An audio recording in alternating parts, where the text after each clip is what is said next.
So a lot of people know that when you buy a piece of real estate, that real estate is able to be depreciated over 27.5 years.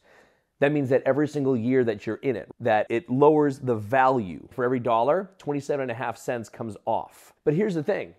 Real estate is such a big word for the framing, for the insulation, for the flooring, anything that's affixed to the property. So anything that is screwed in, those are fixtures. So what cost segregation allows us to do is when we take down a large multifamily or a large RV park asset or a large campground or a self-storage asset, we're able to take all of those assets, the things that are affixed, especially once we fix up the whole property. Let's say we take $1 million to purchase it and another $1 million to add value, right? To rehab the whole thing. We're all in for $2 million. Take out that land piece and the rest of it, let's say it's $1.5 million for all of our stuff in it.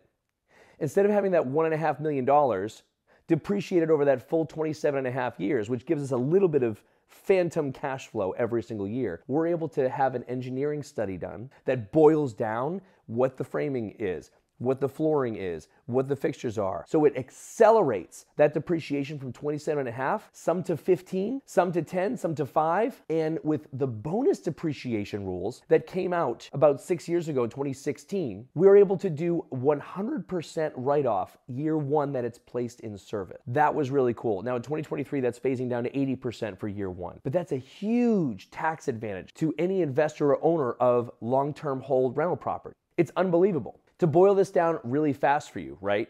If you don't even understand any of the cost segregation or bonus depreciation or anything like that, just look at it as like a 4-unit rental building. Let's say that building makes you $30,000 a year in rental income. Because of that 27.5-year depreciation, all of that money, you don't have to have that as capital gains or as income because you're taking little bits of phantom cash flow with the depreciation, with writing some of that income off. So you're not paying the full amount of the tax rate on that. If you use bonus depreciation or these cost segregation studies, there's massive depreciation. We call that phantom cash flow, right? You're not taking any money from it, but it helps you keep a lot more money come tax time. Real estate, there's like no better asset class for tax-advantaged investors. This is how, with us using real estate as our primary asset class over the past 15 years, using depreciation, and then using cost segregation studies and bonus depreciation studies, we were able to set ourselves up to not pay any taxes despite holding $15 million of real estate over the next 5 years. It's an amazing tool.